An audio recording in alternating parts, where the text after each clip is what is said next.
నేను మతం మార్చడానికి రాలేదు ఆయన. చాలా మంది కంగారు పడిపోతాయి, ఈ రోజుల్లో మతాలు మారిపోతాయి. ఎవడా మతం మార్చుకుంది? మనసులు మారుతున్నాయి, జీవితాలు మారుతున్నాయి, బ్రతుకులు మారుతున్నాయి. ఒకప్పుడు త్రాగి రోడ్డు మీద పడిపోతున్నాడు, ఈ రోజున యేసు ప్రభువునందు చక్కగా మార్పు చెంది కుటుంబాన్ని ప్రేమిస్తున్నాడు, సంఘాన్ని ప్రేమిస్తున్నాడు, సమాజానికి మేలుకరంగా ఉన్నాడు. ఒకప్పుడు అక్రమంగా బ్రతికిన వాడు ఈ రోజున ప్రభువుని అంగీకరించి తన యొక్క శక్తి సామర్థ్యాల సమాజం కోసం వినియోగిస్తున్నాడే. ఏం మారుతుంది అంటే కలుషితమైన వాతావరణం నుంచి విడుదల పొంది పవిత్రత దిశగా సాగిపోతున్నారు. స్తోత్రం చెప్పండి, హల్లెలూయా.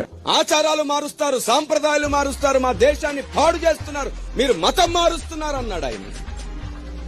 వినండి జాగ్రత్తగా. నేనేమన్నానంటే, లేదు మేము మతాన్ని మార్చము, ఆచారాలు సాంప్రదాయాలు మార్చము, మాకు బైబిల్ అలాంటి విషయం మీద ఆజ్ఞ ఇవ్వలేదు. ఆచారాలు మార్చమని, మతం మార్చమని, సాంప్రదాయం మార్చమని బైబిల్ చెప్పనే లేదు. మరి చెప్పకుండా ఇవన్నీ ఎలా మారుస్తున్నారు అన్నాడు కోపంగా.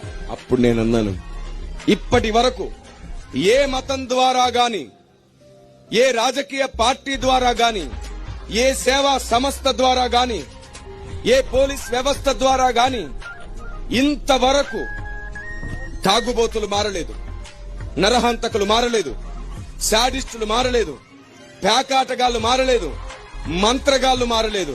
కానీ బైబిల్ పట్టుకుని ఎందరో దొంగలు మారారు, ఎందరో వ్యభిచారులు మారారు, ఎందరో నరహంతకులు మారారు, మంత్రగాళ్లు మారారు, శాడిస్టు మగుళ్ళు మారారు, పేకాటగాళ్లు మారారు. బ్రతుకులను మార్చిన గ్రంథం ఇది, మతాన్ని మార్చే గ్రంథం కాదు.